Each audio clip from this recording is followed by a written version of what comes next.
నమస్తే. Welcome to Andhraprabha. నేను ప్రశాంత్. ఈరోజు మనతో పాటు సైకాట్రిస్ట్ విష్ణు గాడే గారైతే మనతో పాటు ఉన్నారు. నమస్తే అండి. నమస్కారం అండి. సార్, చాలామంది మెంటల్లీ, ఫిజికల్లీ డిస్టర్బ్ అవుతూ ఉంటారు.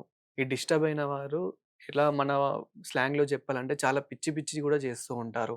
అసలు ఎందుకు డిస్టర్బ్ అవుతూ ఉంటారు? మెయిన్ రీజన్ ఏంటి? మీ దగ్గరికొచ్చే కామన్ రీజన్స్ ఏంటి అసలు ఈ రోజుల్లో గూడా? సో, ప్రశాంత్ గారు ఇప్పుడు మెంటల్ ఇల్‌నెస్‌లో చాలా కాంపోనెంట్స్ ఉంటాయి. హ్మ్. సో, ఖాళీ ఇది ఇప్పుడు మనం అన్నట్లు పిచ్చి పిచ్చిగా చేయడం ఆ! అదొక బిహేవియర్ సిమ్ప్టమ్. హ్మ్. సో, అలానే చాలా ఉంటాయి. They can be anxiety, tension పడిపోవటం, హ్మ్. స్లీప్ ప్రాబ్లమ్స్, డిప్రెషన్, ఇవి గూడా అన్ని పార్ట్.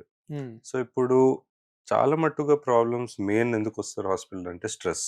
Number okay. 1 స్ట్రెస్. అవును. అది మనము పెద్దగైనంకనే జాబ్‌లో స్ట్రెస్, ఫైనాన్షియల్ స్ట్రెస్ అనుకుంటాం. అంతే హ్మ్. కాదు.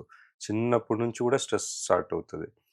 చాలామంది ఇయాల రేపు నాకున్న స్కూల్ పిల్లలు యాస్ యంగ్ యాస్ అవును. 7 ఇయర్స్, 8 ఇయర్స్ ముందు స్కూల్‌లో చదువు రాకపోవడం, అవును. ఇలా మార్క్స్ తక్కువ రాకపోవడం వల్ల గూడా స్ట్రెస్ ఉంటది వాళ్ళకు. హ్మ్. పేరెంట్స్ తిడుతుంటారు. కంపేర్ చేస్తుంటారు. చూడు పక్కల ఇంటో వాళ్ళు అవును. మన మూర్తి గారి అబ్బాయి టాపర్ అయ్యిండు. అవును. నువ్వు ఇంకా వాడు సేమ్ స్కూలు, సేమ్ ట్యూషన్ ఎందుకు నువ్వు ఫెయిల్ అయినవు? లేదా తక్కువ మార్క్స్ తెచ్చుకున్నావు? ఇలా చిన్న చిన్నయి స్టేట్మెంట్స్‌తో అవును సార్. అంటే వాళ్ళకి సార్, కోక్ స్టార్ట్ మనకి ఈ అవుతుంటది. రోజుల్లో గూడా చాలామందేంటంటే ఇలా డిప్రెషన్‌కెళ్ళిపోయి నాకు మార్కులు తక్కువొచ్చాయని జెప్పేసి హ్మ్. ఇప్పటికీ సూసైడ్ చేసుకునే పిల్లలు చాలామందున్నారు. ఇది కరెక్ట్. మార్కులు తక్కువ రావడం వల్లనా? లేదంటే పేరెంట్స్ ఒత్తిడి పెట్టడం వల్లనా? అందుకే అన్నాను. చిన్నప్పటి నుంచి మనం క్రోనలాజికల్ హిస్టరీ తీసుకోవాలి. హ్మ్. మనం న్యూస్‌లో చూస్తాం. చాలా మందికి తెలవదు. Inter result second year or whatever NEET exam, EAMCET exam result అవును. పాస్ రాలే, లేదా మంచి కాలేజ్ రాలే చనిపోయిండు. సూసైడ్ అటెంప్ట్ అని. హ్మ్. కానీ అంత సింపుల్ కాదు. దాని వెనకాల చాలా ఉంటది. You know history. అది ఎలా అంటే చిన్నప్పటి నుంచి చూడాలి. ఆయనకు స్కూల్ పెర్ఫార్మన్స్ ఎలా ఉండే? అసలు ఆయన ఐక్యూ ఎంత? హ్మ్. అసలు ఆయన ఇంటెలిజెంట్ స్టూడెంటా? యావరేజ్, అబోవ్ యావరేజ్, గుడ్ స్టూడెంటా? లేదా ఆయన కొన్ని సబ్జెక్ట్స్‌లో ఇబ్బందుంటది. కొందరు మంచిగుంటారు సైన్స్‌లో. కానీ హ్మ్. వాళ్ళకి మ్యాథ్స్ వచ్చేసరికి కొంచెం ఇబ్బంది పడొచ్చు. కొందరు మ్యాథ్స్‌లో చాలా బావుంటారు. కొందరు సబ్జెక్ట్స్‌లో బాగుండరు. హ్మ్. అట్లా జూవాలజీ, బాటనీ ఎగ్జాంపుల్. సో, అన్నిట్లో పర్ఫెక్ట్ ఉండలేం. అవును. సో, ఇప్పుడు యెస్, ప్రెషర్ డెఫినైట్‌లీ ఉంటది. ఎస్పెషల్లీ కొందరు from lower middle class families hmm. Or middle class families especially అట్లా సెగ్రిగేషన్ కాదు కానీ హ్మ్. వాళ్ళకు అది ఎక్కువ ఉంటుంది టు ప్రూవ్. అవును. సొసైటీకి ప్రూవ్ చేయాలి, మా నేబర్స్‌కి ప్రూవ్ చేయాలి, ఫ్యామిలీకి ప్రూవ్ చేయాలి. హ్మ్. ఆల్సో టు గిల్ట్ ఉంటది. మా హ్మ్. అమ్మ, నాన్న చాలా నాకు ఫీజ్ కట్టారు. కష్టపడి అవును. అప్పులు చేసి మరి ఎగ్జాంపుల్ జూనియర్ కాలేజ్‌లో, హాస్టల్‌లో జాయిన్ చేశారు. నేను చేయలే మంచిగా. నెక్స్ట్ ఇయర్ మళ్ళీ వాళ్ళు ఫీజ్ కట్టాలి. లేదా హ్మ్. ఇప్పుడు మేనేజ్‌మెంట్ కోటా లక్షల్లో ఉంటది సీట్. అది ఎట్లా చేయలేము. అవును. సో, అప్పుడేంటి నా లైఫ్? నా లైఫ్ అయిపోయింది. అండ్ నా పేరెంట్స్ ఏం సమాధానం ఇయ్యాలి? So, hmm. There can be pressure from parents or self pressure. Okay. ఆ గిల్ట్ ఫీలింగ్ కానీ ఎవరైతే పిల్లలు తీసుకుంటారో. సో, మనం అందుకే చిన్నప్పటి నుంచే వాళ్ళకు కౌన్సెలింగ్ చేస్తూ, లేదా హ్మ్. ప్రేమగా సంజాయిస్తూ పోతే భయపడొద్దు. రిజల్ట్ లేకపోయినా మనం కూర్చొని ప్లాన్ ఏద్దాము. లేదంటే మన కౌన్సిలర్స్ ఉంటారు. స్కూల్‌లో గూడా ఉన్నారు. ఇయాల రేపు కాలేజ్‌లో గూడా కౌన్సిలర్స్ ఉన్నారు. అవును. సో, వాళ్ళకి హెల్ప్ రీచ్ ఔట్ చేయాలి. తప్పు జరుగుతుందేంటంటే ఉన్నా గూడా ఈ సర్విస్ కాలేజ్‌లో హ్మ్. చాలామంది పిల్లలు ఆ ఫెసిలిటీకి యూజ్ చేయట్లేదు. అవును. సో, దానివల్ల సెల్ఫ్ ప్రెషర్ పుట్టింగ్ వాళ్ళే అనవసరం ప్రెషర్ వాళ్ళ మీద పెట్టుకుంటున్నారు. హ్మ్. మేబీ వాళ్ళ పేరెంట్స్ అంత స్ట్రెస్ తీసుకోవట్లే. ఫీల్ అవ్వరు గూడా. అవును. చెప్పలేం. సో, ఇక్కడ 2 టైప్స్ ఉన్నారు సార్. మీరు చెప్పిన విధంగానే చాలామంది ఓవర్ థింకింగ్ ఎక్కువ చేసేసి, మా పేరెంట్స్ నా కోసం చాలా కష్టపడుతున్నారు. నేనేం చేయలేకపోతున్నా అని చెప్పేసి డిప్రెషన్‌కెళ్ళి ఏదో చేసుకునేలాగా అలా ఆలోచిస్తున్నారు. కొందరు మీరు నాకేం చేశారు? మా ఫ్రెండ్ హ్మ్. వాళ్ళ డ్యాడీ నాకు వాళ్ళకి బైక్ కొనిచ్చాడు, కారు కొనిచ్చాడు, అన్నీ కొనిచ్చాడు. కానీ మీరు నాకేం చేశారని చెప్పేసి పేరెంట్స్ మీదనే కోప్పడి, పేరెంట్స్‌ని చంపే విధంగా అలా థింక్ చేస్తున్నారనమాట. సో, వీళ్ళ మెంటాలిటీ ఎలా ఉంటుంది సార్? సో, ఇప్పుడు నంబర్ 1 అది యాంగర్ మేనేజ్‌మెంట్. హ్మ్. ఎమోషన్స్‌కి చూడాలి మనం. హ్మ్. అన్నిటికి మనం ఒక డిసార్డర్ కాకుండా ఫస్ట్ ఎందుకు జరుగుతుందిది? హ్మ్. రీజన్స్ ఫైండ్ ఔట్ చేయొచ్చు. It can be emotional liability. అసలు ఇంపల్సివ్ యాంగర్ ఇష్యూ ఉందా? లేకపోతే సెన్సిటివ్ అబ్బాయా? లేకపోతే నిజంగా ఫ్యామిలీలో గూడా బ్రదర్స్, సిస్టర్స్ చాలామంది పిల్లల్లో గూడా ఫేవరెటిజం ఉంటది. హ్మ్. యూ నో దానివల్ల వాడి సెల్ఫ్ కాన్ఫిడెన్స్ డౌన్ అవుతది. ఒక మంచి ఫేవరెట్ అబ్బాయో, డాటర్‌కి ఇస్తారు. హ్మ్. మేబీ ఫైనాన్షియల్ ఇష్యూ వల్ల అందరికి ఐఫోన్ ఇప్పియలేరు. అవును. అలా. సో వాళ్ళు కూడా కంపేర్, ఏంటి మా అన్నకి ఐఫోన్ ఇప్పించావు నాన్నెందుకు ఇప్పియట్లే. హ్మ్. సో వాటెవర్ అదొక యాంగిల్‌లో ఆలోచించవచ్చు. నెక్స్ట్ ఇయాల రేపు జనరేషన్ గూడా చాలా ఫ్యాన్సీగా అయిపోయింది. హ్మ్. వెరీ మెటీరియలిస్టిక్ అంటాం గదా! అవును.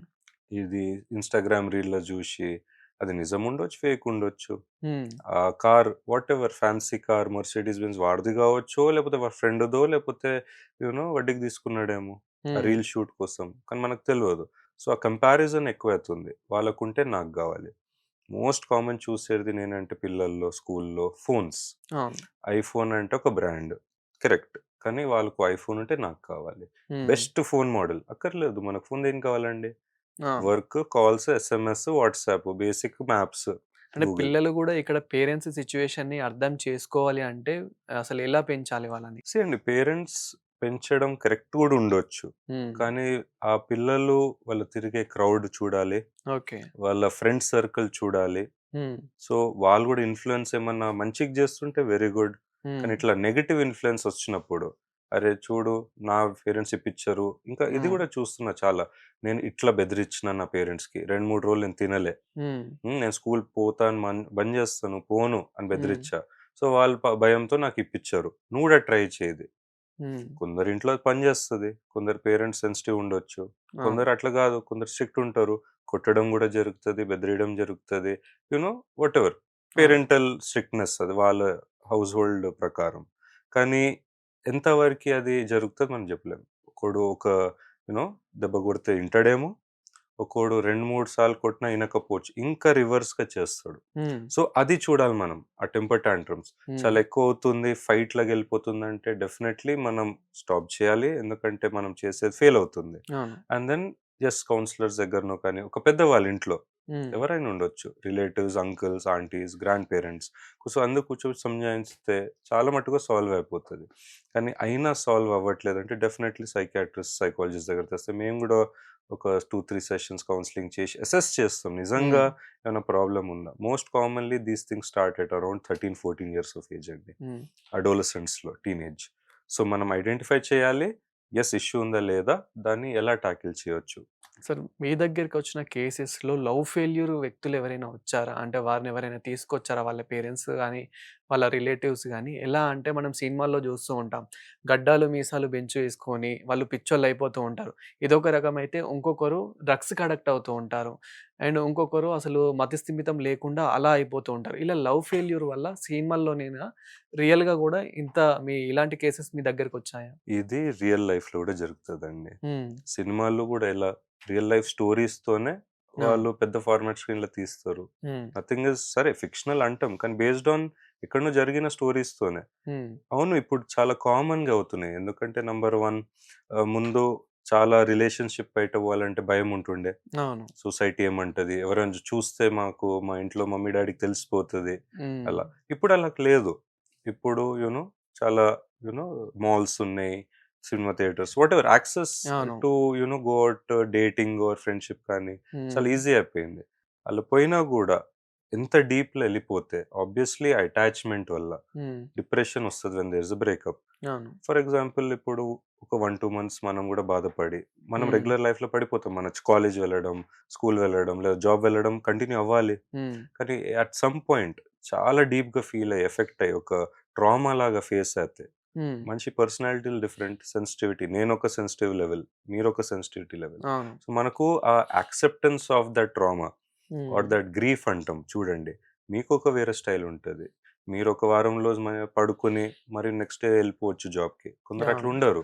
అదే నెగెటివ్ ట్రెండ్‌లో ఎళ్ళిపోయినారనుకోండి, సాడ్ మూడ్, ఇంట్రెస్ట్ పోవడం, హ్మ్. నిద్ర సక్కపోవడం, సెల్ఫ్ కేర్ తీసుకోకపోవడం. మీరన్నారు గదా! ఇప్పుడు గడ్డం అవును. పెంచడం, బేత్ జేయకపోవడం, బ్రష్ చేయకపోవడం, హ్మ్. అది సెల్ఫ్ కేర్. అవన్నీ మళ్ళీ తినకపోవడం. హ్మ్. అవన్నీ ట్రేట్స్ స్టార్ట్ అయితాయి బిహేవియర్. అడోలసెంట్స్‌లో ఇప్పుడు 18, 20, 25 హ్మ్. వాళ్ళదేంటి? ఆబ్వియస్‌లీ వాళ్ళకి ఆ బాధల్లో డ్రింక్, స్మోకింగ్ ఇవన్నీ గూడా చేసేటి అలవాటు ఉంటే ఎక్కువైపోతది. అవును. అలవాటు లేనోళ్ళు గూడా ఫ్రెండ్స్‌లో గాని చూసి, "అరే! చూడు మామ తీసుకో ఒక స్మోక్ డ్రాగ్ మంచిగనిపిస్తది. లేదా అవును. ఒక పెగ్ తాగు సార్ మంచిగనిపిస్తది." అదే సార్. అంటే ఇలా డ్రగ్స్‌కి అలవాటైన వారు ఎవరైతే ఉంటారో వాళ్ళు దాన్ని తగ్గించుకోవడం చాలా కష్టం. కానీ మీ దగ్గరికొస్తే మీరెలా క్యూర్ చేస్తారు దీన్ని? సో, డ్రగ్స్ చేయడం నంబర్ 1 తప్పు. హ్మ్. చేసేది గూడా number 1 reason is peer pressure. Okay. లేదా ఆ థ్రిల్ చూడాలని ఉంటది. ఎక్స్‌పెరిమెంటేషన్. హ్మ్. అదెందుకు? ఏం చేస్తది? సినిమాల్లో జూషినాం, టీవీ షోస్‌లో జూషినాం. కానీ అట్లనే అవుతదా? అంతనే మంచిగుంటదా? హ్మ్. సినిమాలో ఎప్పుడైనా జూడండి డ్రగ్స్ తీసుకున్న వాళ్ళు నషాలో ఉంటారు. మంచి మూడ్‌లో ఉండేటట్లే జూపిస్తారు. అవును. ఆ నెగెటివ్ ఏదైతే ఉందో చాలా ఉంటాయి. హ్మ్. దాంట్లో సైకాటిక్ పిక్చర్ ఉంటది. హ్మ్. సైకోసిస్ అంటాం. హాలుసినేషన్స్, ఆడిటరీ హాలుసినేషన్స్ అంటే ఎవరు లేని సౌండ్స్ హ్మ్. అక్కడ మనుషులు లేనప్పుడు కంపడడం, విజువల్ హాలుసినేషన్స్, సౌండ్స్ రాపడం, మాట వినపడడం ఇవన్నీ గూడా రావచ్చు ఓవర్ డోస్‌లో హ్మ్. లేదా క్రానిక్ డ్రగ్ అడిక్ట్స్‌లో. And these are not small drugs అండి పవర్‌ఫుల్. Overdose hmm. అయితే డెత్ అయ్యే ఛాన్సెస్ గూడా ఉంటది.